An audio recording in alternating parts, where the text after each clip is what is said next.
Bonsoir à tous, il est 19h, voici les titres de votre journal. Le président de la République, Abdelmadjid Tebboune, instruit plusieurs ministères de coordonner leurs efforts pour rapatrier les passagers algériens bloqués à l'aéroport de Casablanca au Maroc. Plus d'informations dans ce journal.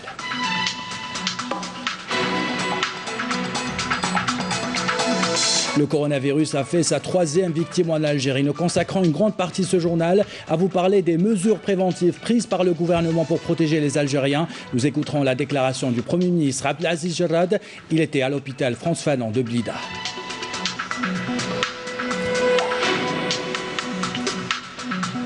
Dans ce 19h, nous vous dirons comment l'Etusa protège son personnel et ses clients. Les bus sont automatiquement désinfectés chaque soir. Nous irons également prendre la température des Algériens. Respectent-ils les consignes? Les avis, vous allez le voir, sont très partagés.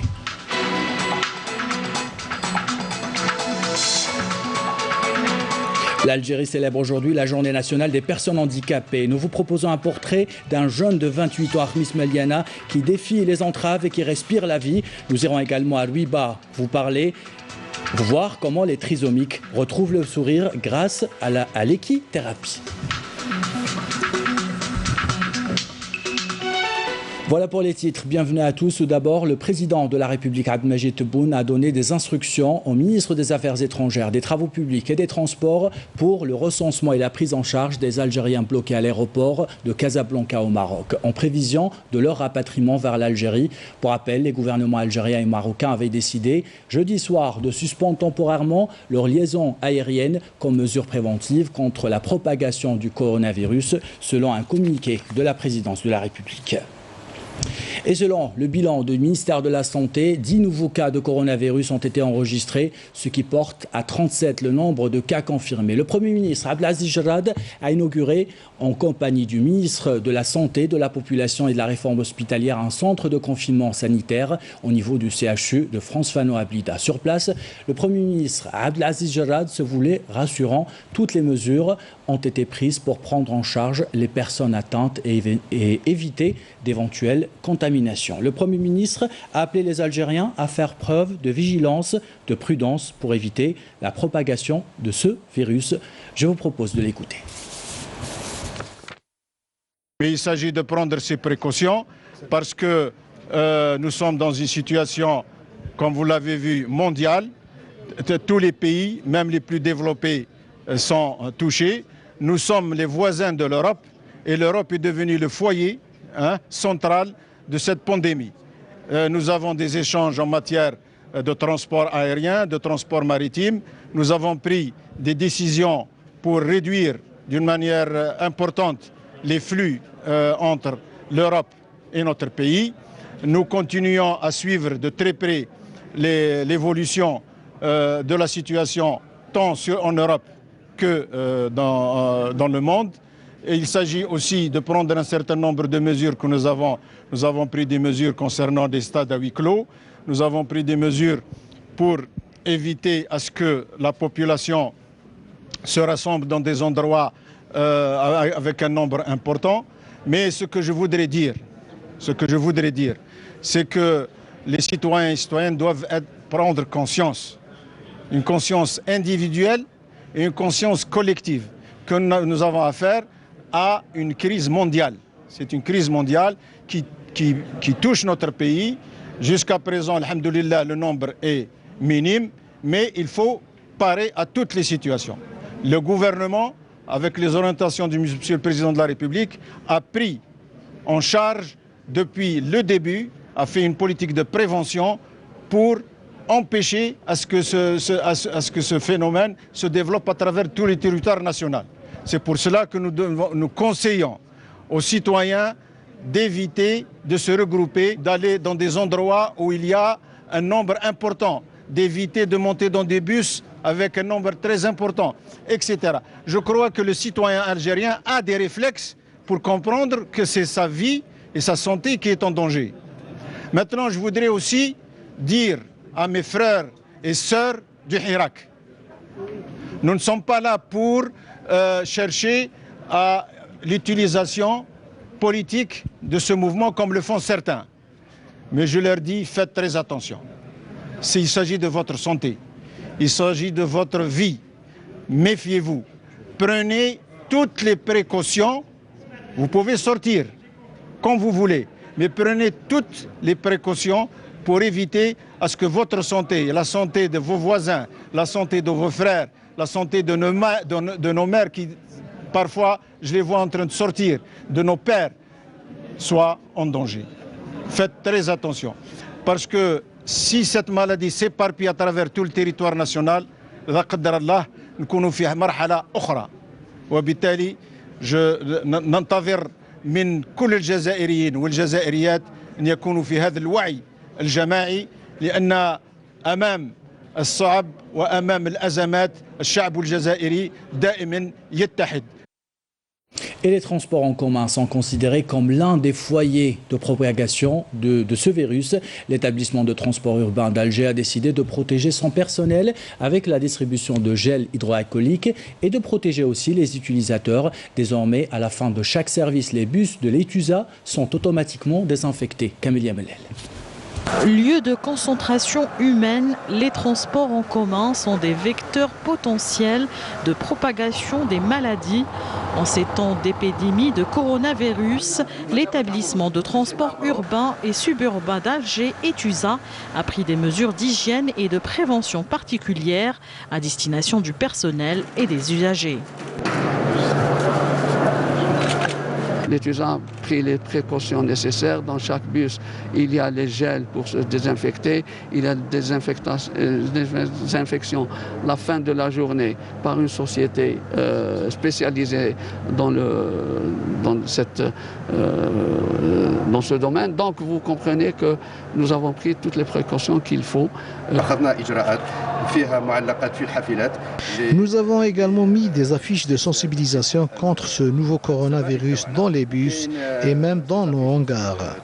Des gels hydroalcooliques sont mis à la disposition des chauffeurs de bus, des receveurs, mais aussi des usagers. C'est ici que les bus de l'Etusa sont nettoyés et désinfectés chaque jour. Rien n'est laissé au hasard pour garantir la sécurité des usagers. Une entreprise spécialisée dans le nettoyage et la désinfection est chargée de nettoyer les bus chaque fin de journée. Ces bus sont nettoyés avec des produits désinfectants. Nous utilisons des solutions antibactériennes, notamment pour les sièges des passagers et les poignées de bus. Les usagers des moyens de transport en commun sont tenus eux aussi d'observer certaines mesures de prévention, simples certes, mais qui peuvent leur éviter le pire. Et puis Air Algérie annonce aujourd'hui la mise en place de dispositions particulières au profit des voyageurs impactés par les décisions d'annulation ou de suspension de certains vols internationaux. Les voyageurs qui souhaitent procéder à des changements de réservation ou à des reports de leur vol pourront y accéder sans frais supplémentaires, selon un communiqué d'Air Algérie. Et justement, nous avons essayé d'aller vérifier si les passagers d'Air Algérie sont bien informés, s'ils peuvent facilement être remboursés. Eh bien, vous allez le voir, ce n'est pas toujours le cas. Yassine Aït Belkacem était ce matin à l'aéroport d'Alger. Houari Boumetian. Là, c'est marqué que c'est annulé, mais je ne sais pas trop. Il y en a ceux qui disent qu'il est juste reporté à 18h. C'est la confusion à l'aéroport international Houari Boumediene. Au guichet d'Air Algérie, la file s'allonge. Les voyageurs ne savent plus vers qui se tourner, malgré les assurances de la compagnie aérienne nationale. Changer un billet ou reporter un vol n'est pas chose facile. Ma mère qui est malade devait rentrer, mais les vols sont annulés et nous n'avons pas de réponse. Sur les sites, les vols sont déjà annulés. On arrive ici, c'est complet. On n'est pas informé à l'aéroport. Pour changer les billets, c'est compliqué. Voilà. Ils nous proposent d'aller en liste d'attente. Il y a des pénalités en plus. Malheureusement, le vol il est annulé, donc il était prévu à 13h30. Là j'essaie de voir avec la compagnie Air France s'il y a possibilité d'acheter un billet pour les deux. Donc je ne sais pas encore ce qu'il en est. Donc vous voyez qu'il y a la chaîne. C'est encore pire sur le guichet Air Algérie. Si vous voyez, il y a des centaines de personnes. Donc je vais rentrer aujourd'hui. Donc comme par hasard, j'ai demandé de prendre une place aujourd'hui. La dame, elle m'a dit, essaye de renseigner avec Air Algérie, il n'y a pas de problème avec nous. J'ai vu Air Algérie, ils m'ont dit, tu vas payer 6 millions de plus. C'est pas normal ça. Pour sa part, le service sanitaire de l'aéroport reste opérationnel. Chaque vol chaque vol, il y a une équipe qui contrôle les passagers. Parce que dans les pays il n'y a pas eu cette opération. Il n'y a pas de contrôle à leur niveau. On a un petit peu peur avec tout ce qu'on entend, quoi. Il faut juste prendre des précautions. Alors qu'on avait les masques à la maison et on ne les a pas pris, alors c'est de l'inconscience, quoi. Trop de monde, tout le monde a peur et tout le monde veut partir. Et la peur, c'est pas du virus parce qu'on y va et là-bas, il y a plus de crainte qui... Le Covid-19 sème la panique à travers le monde. Des centaines de vols sont annulés. Face à cette situation exceptionnelle et malgré l'installation d'une cellule de crise, la compagnie nationale semble déborder. Et on vous parle de toutes ces mesures de prévention depuis plusieurs jours. Éviter les rassemblements, les contacts directs, se laver régulièrement les mains. Ces consignes sont-elles respectées par les Algériens? Eh bien, vous allez voir que pendant que certains les prennent très au sérieux, d'autres n'y prêtent même pas attention. Walid Yousfi a recueilli pour nous quelques témoignages cet après-midi à Alger. Regardez. Éviter les rassemblements et les lieux de regroupement est l'une des mesures préventives prises pour réduire le risque de propagation du Covid-19. Une mesure que la population ne semble pas prendre au sérieux.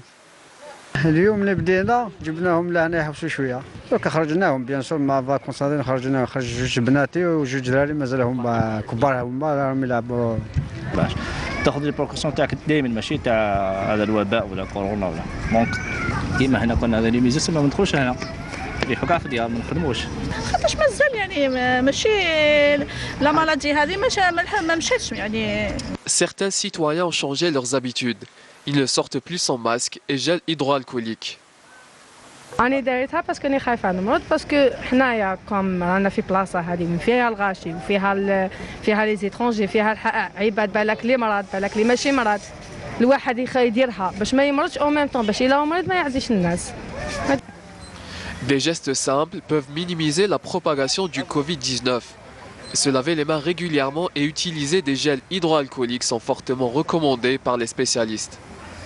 On apprend qu'une cellule permanente de veille et de suivi relative à la prévention et de la lutte contre la propagation du coronavirus a été installée par le ministre de la Communication, porte-parole du gouvernement, Ammar Belhimer. Cette cellule sera fonctionnelle de manière permanente, y compris les vendredis et samedis. Elle sera chargée notamment de recueillir l'ensemble des informations, presse écrite, audiovisuelle, sites électroniques relatives à la prévention et à la lutte contre la propagation du Covid-19. L'Algérie célèbre aujourd'hui la journée nationale des personnes aux besoins spécifiques. À cette occasion, le président de la République, Abdelmajid Tebboune, a adressé un message dans lequel il a affirmé que les personnes aux besoins spécifiques constituent une force active pouvant contribuer au changement requis pour la mise en place des fondements de la nouvelle République. Le message a été lu en son nom par la ministre de la Solidarité nationale, de la Famille et de la Femme, Kautar Krikou. Je vous propose de l'écouter. بناتي وأبنائي ذوي الاحتياجات الخاصة وأنتم عناصر فعالة. Vous qui êtes partie prenante et qui contribuez à l'édification du pays, vous êtes l'espoir de l'Algérie nouvelle. Ensemble et avec votre volonté, nous relèverons les défis et contribuerons ainsi au développement du pays. Et nous sommes déterminés à soutenir ce combat à travers des initiatives efficientes à la lumière de stratégies à même de garantir et promouvoir vos droits et œuvrer à assurer votre intégration dans le processus de développement durable en vous assurant la formation et l'accompagnement en vue de créer des postes d'emploi adaptés à vos compétences et capacités. Et la société civile joue à ce titre un rôle crucial pour la mise en œuvre de ces objectifs.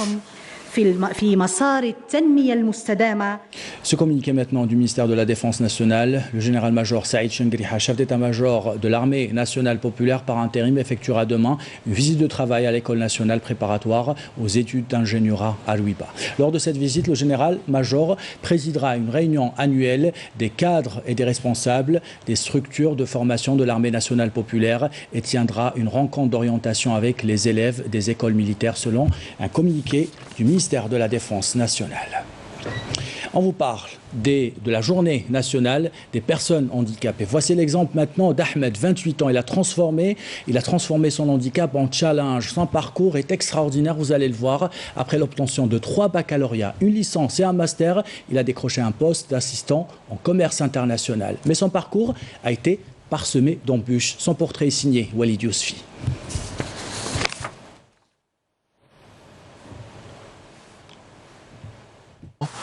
Ahmed assume pleinement son rôle dans la vie quotidienne.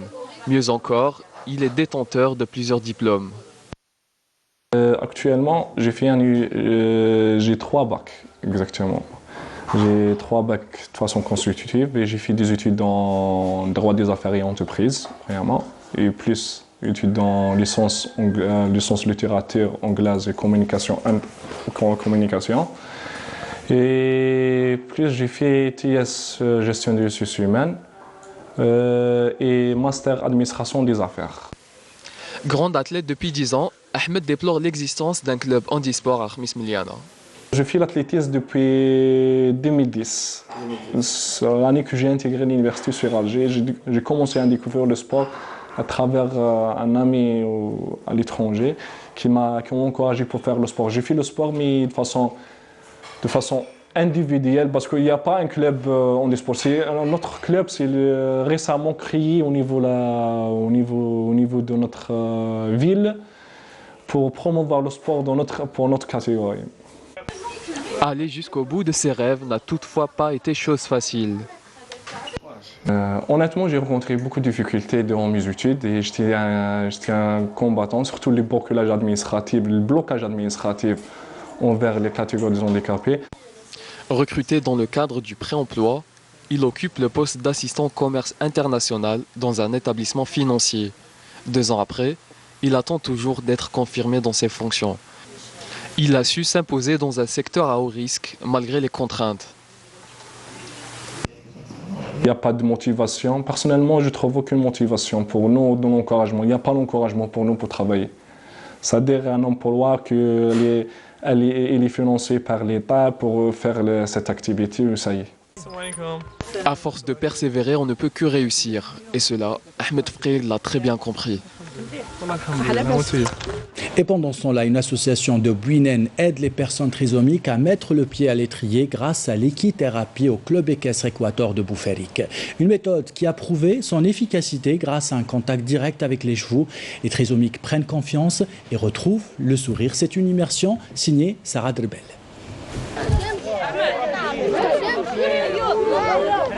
Le cheval au cœur du monde médical. Les chevaux apportent aux patients la confiance nécessaire pour réaliser des mouvements physiques spécifiques, travailler sur leur qualité relationnelle, leur communication et s'ouvrir au monde extérieur. L'équithérapie ou soins par les chevaux, particulièrement recommandée aux personnes handicapées, trisomiques ou autres pathologies mentales. On a reçu des enfants trisomiques dont le besoin et la nécessité lors du processus thérapeutique est d'avoir le contact avec les chevaux. Et ça a été prouvé scientifiquement que le besoin thérapeutique avec les enfants au cours de leur traitement.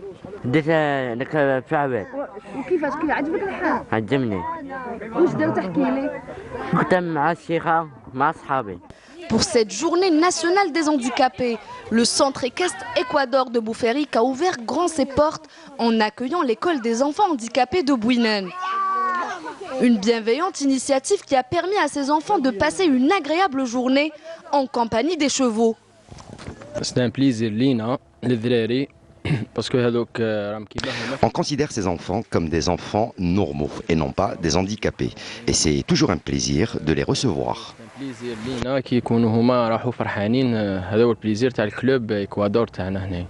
Moi personnellement, je ne considère pas ces enfants comme des handicapés. C'est des enfants, c'est juste des inadaptés mentaux. Ils sont au courant de tout. On espère toujours le meilleur pour eux. Voilà. والله غير حنا ماذا بينك شغل حنا ماذا بينك شغل هكا يدوا الجمعيات خاطرش شغل يحبوا يتعلموا يحبوا شغل يتأقلموا وهذه. Le cheval montre le chemin à l'enfant, l'autorisant à s'exprimer, l'aidant à surpasser ses peurs et ses angoisses.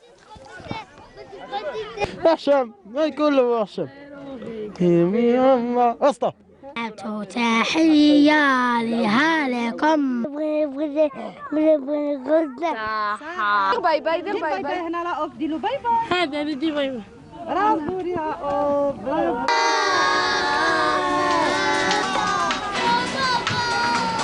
Avec ces beaux sourires, nous arrivons à la fin de ce journal. Avant de nous quitter, voici le rappel des titres. Le président de la République instruit plusieurs ministères de coordonner leurs efforts pour rapatrier les passagers algériens bloqués à l'aéroport de Casablanca au Maroc. Nous avons suivi les détails dans ce journal.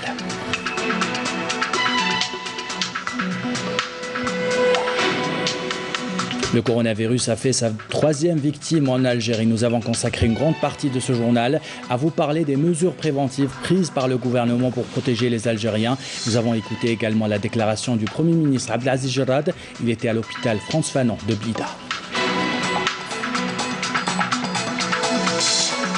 Dans ce 19h, nous avons vu comment l'Etusa protège son personnel et protège ses clients. Les bus sont automatiquement désinfectés chaque soir. Nous avons pris la température des Algériens. Respectent-ils les consignes? Les avis étaient partagés.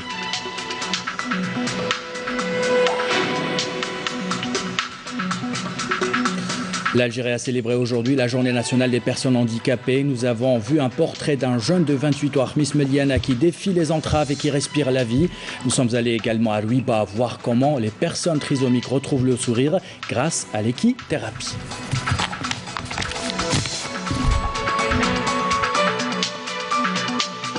C'est la fin de ce journal. L'équipe de la rédaction qui l'a préparé, l'équipe technique qui l'a réalisé, vous remercie de l'avoir suivi.